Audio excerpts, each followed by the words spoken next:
3, 2, 1. Welcome back to the Balancing Act podcast. I'm Andy Temte. On the Balancing Act, we talk to business leaders and industry experts to explore the balancing acts we play in our professional lives and learn about the events that put rocket boosters behind their career success. Today, we have Chellie Phillips joining us. Chellie is Vice President of Communications and Public Relations at Coweta-Fayette EMC and is the author of several award-winning books. Her most recent work is Culture Secrets Any Leader Can Use to Build a Value Culture. Welcome to the show, Chellie. Thanks so much for having me. I'm looking forward to it.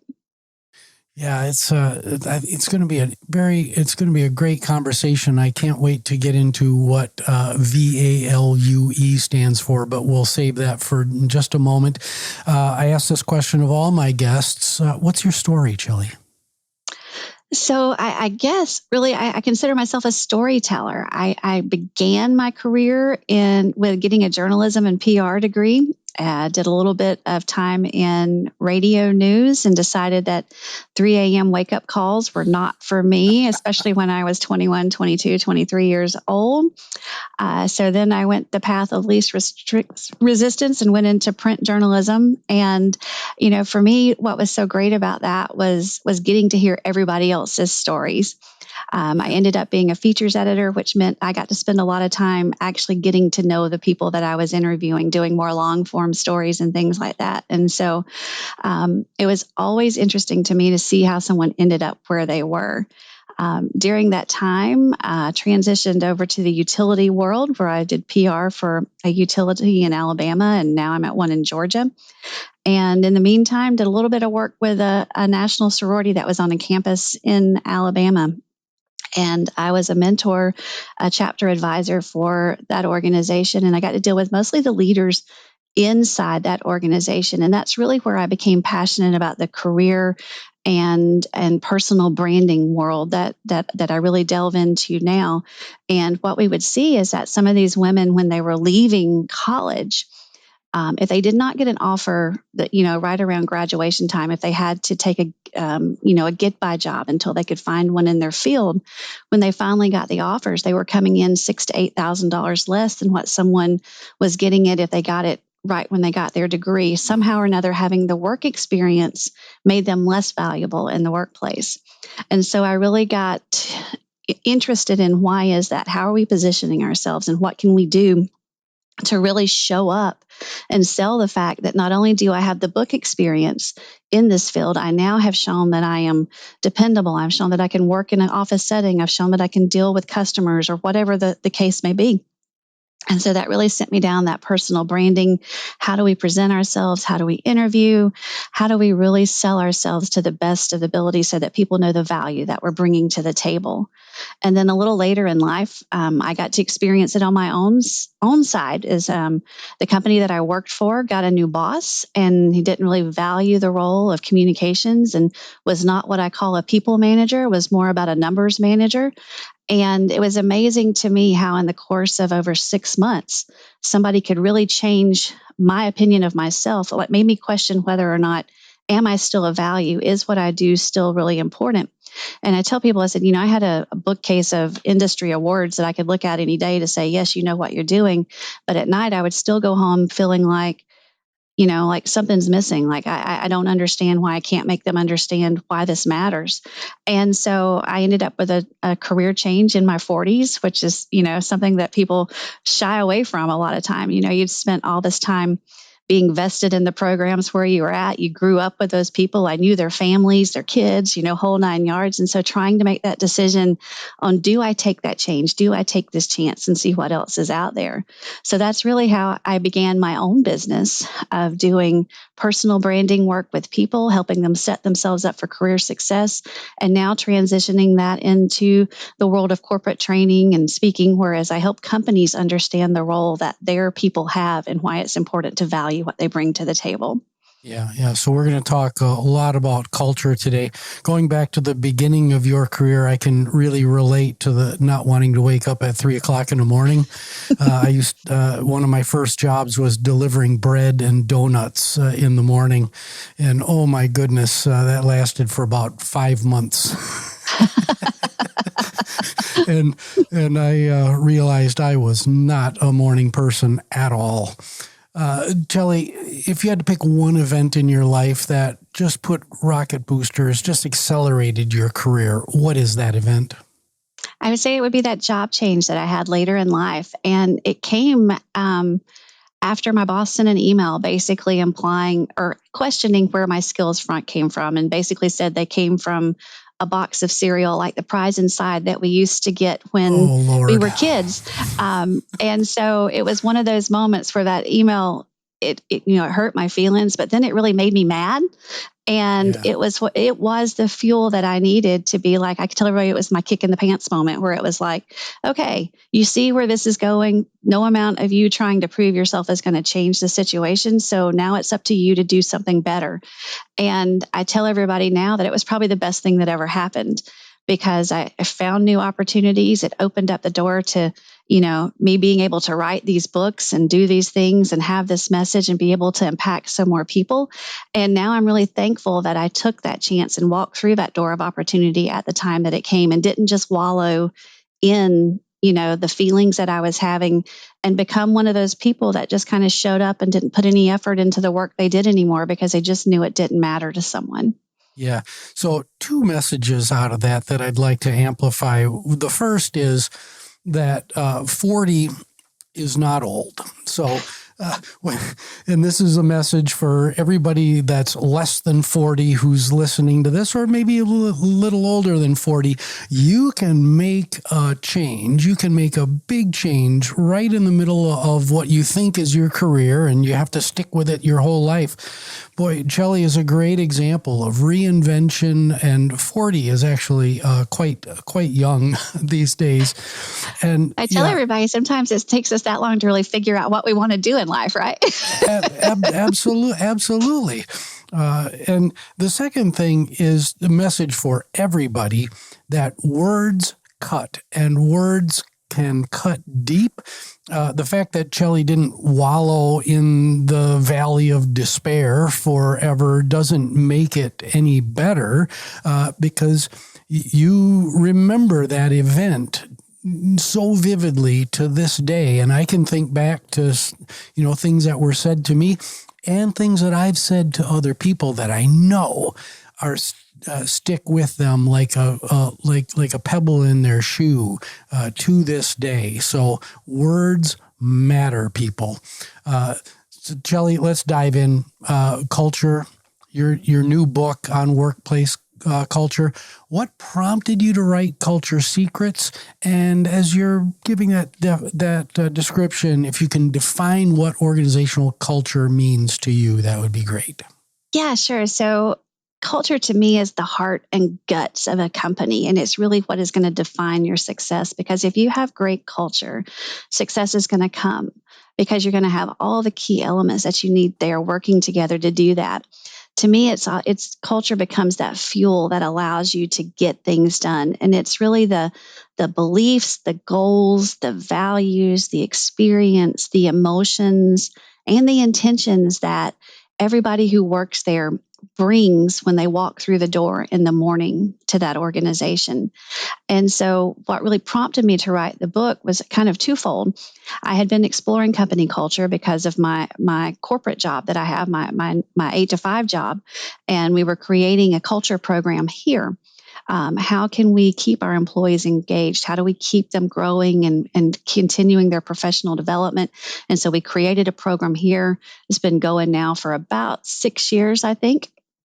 And so we've had a lot of success with it. So, learning from other people, seeing what worked, what didn't work, all that kind of thing. And one night I had one of those moments where I literally woke up about 3 a.m. and I was like, it's a value culture. And it was one of those, like, I could not go back to sleep until I picked up my phone and I texted myself, value culture, and here's what value means, and this is why it matters. Had to get it all out so I could go back to sleep and quit thinking about it. And so from that acronym really became the book. And it was such a fun journey to take, being able to dive into it and really talk to some amazing people who have been very successful with the cultures inside their companies, and to see that, that culture doesn't have to be complicated. It can be simple things that make big differences in what we do. Yeah, it is really the very simple things that matter. Chellie, there are a sea of books on corporate culture. Just go on Amazon or Barnes and Noble, do a search on culture, and a ton of them show up. What sets your book apart? And if you can define that acronym VALUE for us, that would be great. Absolutely. Happy to. To me, I think what sets mine apart is that while this is simple, it's not fluff. And sometimes a lot of the books I read on culture, or a lot of the conversations I have, people assume culture is fluff. Like, It has no tangible thing that I can wrap my hand around. And especially coming from a utility world, I deal with a lot of engineers and accountants and all that kind of stuff. And they want some kind of number they can put to something. What can I track? What can I do? What can I do? And so, really defining the fact that culture can have some very tangible impacts on your bottom line, on your performance, on your customer satisfaction, on your retention, and even on the way your employees interact with your wellness benefits and all this other kind of thing. There's really some strong ways that you can actually see a dollar value, not only a people value, but a dollar value in creating that culture. And to me, what sets the book apart is that we talk about culture, whether you are a worldwide manufacturing facility or whether you're a mom and pop organization entrepreneur. Whatever works in one works in the other, and it's just a matter of it being exponentially bigger and bigger. But the core concepts, which is that value concept that we're talking about, applies no matter what size organization that you have. And V simply stands for vision and values. A is accountability. L is leadership. U is the uniqueness of the people that you have inside that organization or that company. And E is the engagement and excitement that you create by doing these things. Thank you so much for walking us through that. Let's talk balancing acts now. It's the name of the show. It wouldn't be the show if we didn't talk about a balancing act. If you're a corporate decision maker, you're probably the chief human resources officer who's in charge of improving an existing organization's cultural landscape. What is the most important balancing act you have to consider before diving in? So to me, I think the first thing that you really need to balance is change and time. We all have this expectation that people are ready to change just like we are. And a lot of the time that you have to lay that groundwork and give people time to get on board with where you are. You've already had this vision. You've already seen in your mind what the outcome is going to be. But the thing that we are as people is resistance to change. And so balancing that fact that I want the change to happen now with the fact that I've got to give people time to become accustomed to the change, to see that it's something real, that it's not just another, it's not just another motto, or it's not some other kind of gimmick that we have going on, that this is a real program that's going to have real value is very important. And so balancing your expectations with the human nature of throwing something else at them in today's world. Well, thank you for shining the spotlight on change management, because any kind of cultural shift is going to be big change for many people in the organization. And you just pointing out for especially the leaders who are listening that your change journey and your expectations of other people's change journeys, those two things can be wildly different. And it's one of the biggest misses that leaders make, is just assuming that you say something and everybody's going to come right along. Yep, absolutely. So, Chellie, we're going to take a short commercial break and we'll be right back. Hi, I'm Andy Temte. Over the past 35 years, I've learned a lot about business leadership, and I'd like to share those lessons with you. Ask yourself, how do I create an effective, sustainable management operating system? How do I design smooth workflows to better serve the customer? How do I balance organizational trust with accountability?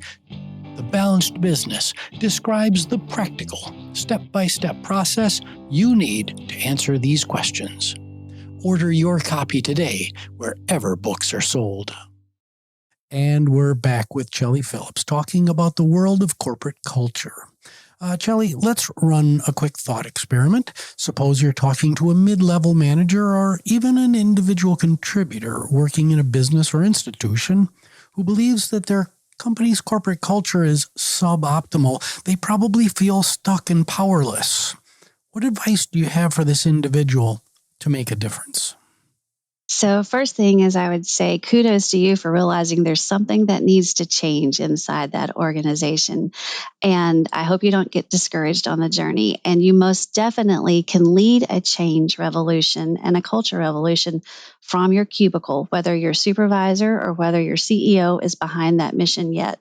I call it flying solo. In fact, I have an ebook if people are interested that they can download for free. If you go to my website, chellephillips.com/flying-solo, you can download an ebook that talks you through all kinds of things that you can do, no matter whether you're the decision maker in the organization or you just want a better experience sitting around your coworkers every day. But I think the best piece of advice I could have is if it's not an organizational move yet. In the book, I had the opportunity to talk with Rich Sheridan. If you're not familiar with him, he's the author of Chief Joy Officer. He has a tech company out of Michigan. It's called Menlo Innovations. And one of the things he told me is to run the experiment. And I love that because, when you're running an experiment, sometimes you're not expecting the outcome yet. You're just trying to see what's going to happen. So you don't have this expectation of, well, this has to be this before it can be a success.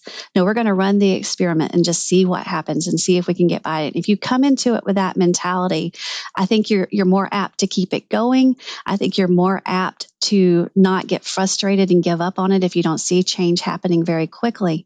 But say you have a small team of people that you're responsible for, you can totally change that culture of that team. And then what happens is other people begin to see that. They begin to see that people enjoy working on that team. They tend to see the results are better. They tend to see that the productivity increases in that group, and people want to know why. And so when you can make a small difference like that, other people will notice. They begin to see what's happening, and people will start asking you, what are you doing? We want to replicate that. We want to see that spread throughout the organization. And you can be that agent of change that helps spread that throughout the organization, whether you've got the CEO's support or not to begin with.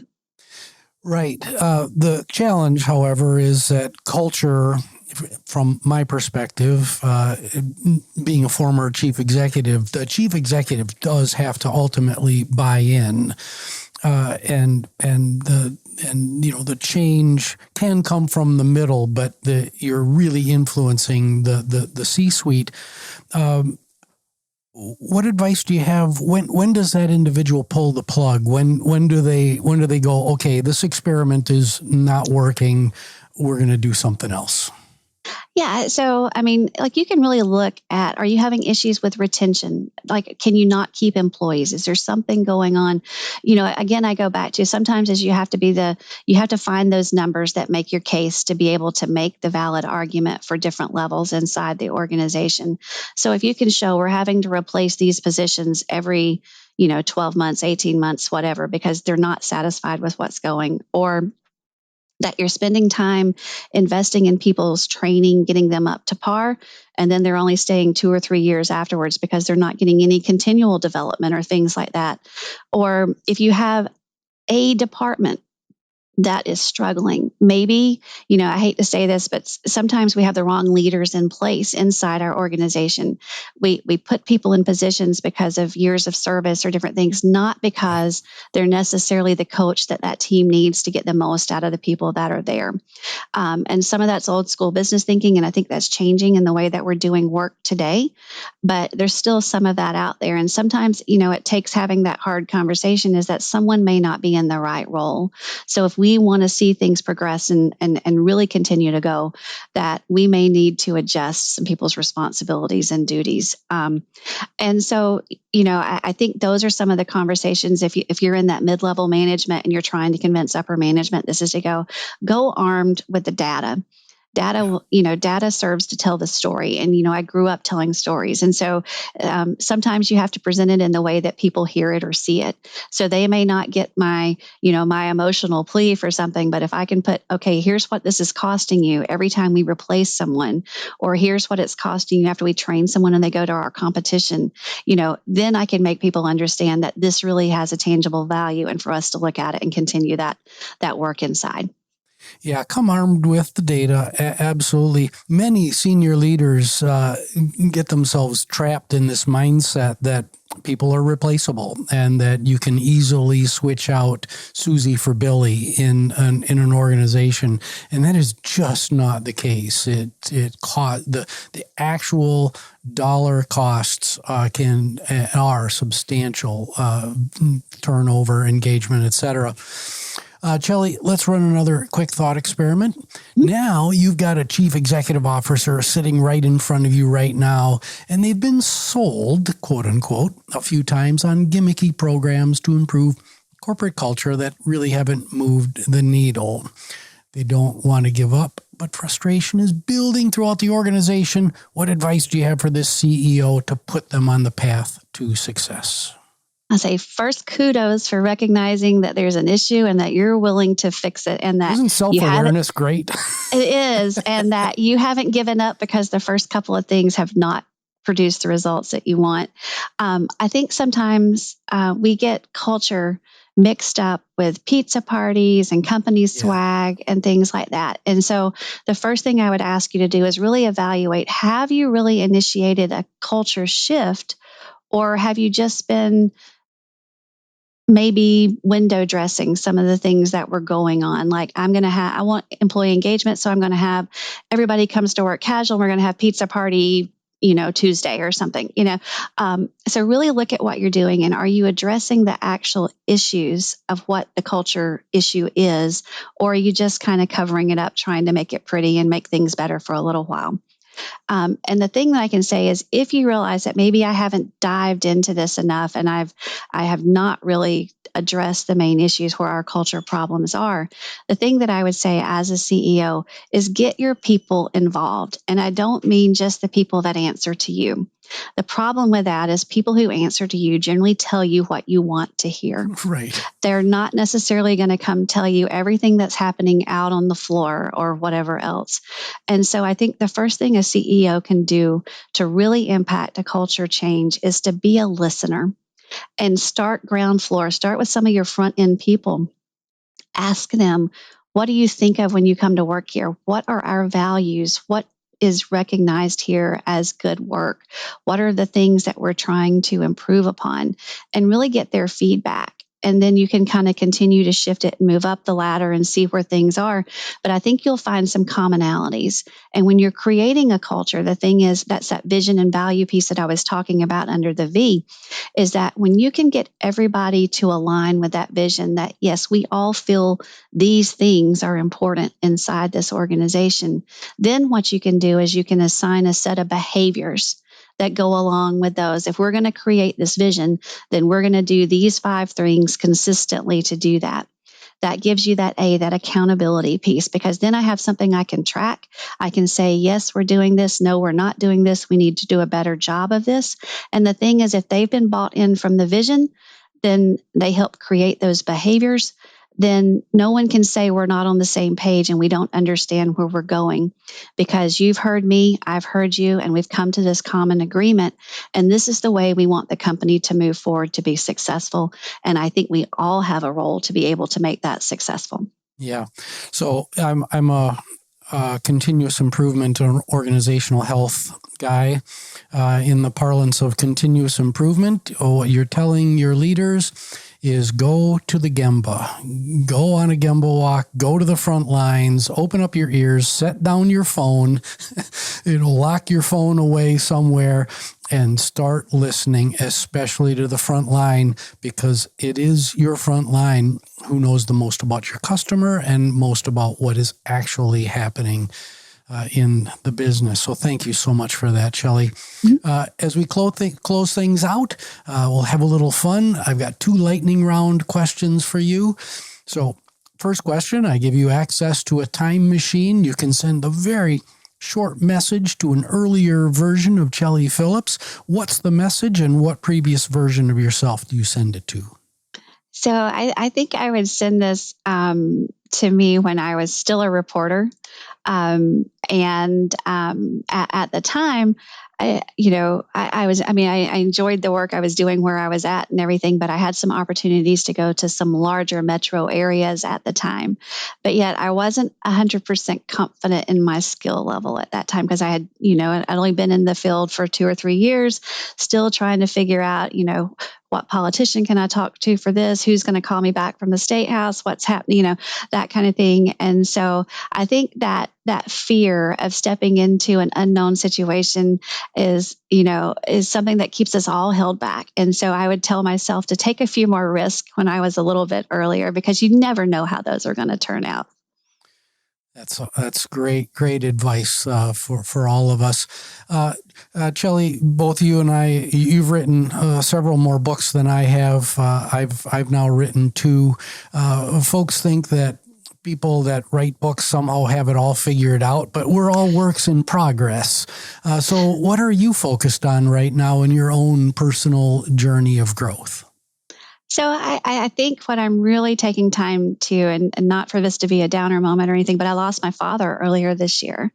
And so that's been something that's been a struggle for me and feeling that void. And so the thing that I would say is that I'm really focusing on enjoying everybody and every opportunity that comes around and impacts me in some way. So putting the phone up, like you were talking about earlier when we were talking about walking around the thing, but when I'm out with friends or I'm with my family, put the phone up. Who cares what messages you're getting right now? Really dial into that moment and enjoy it.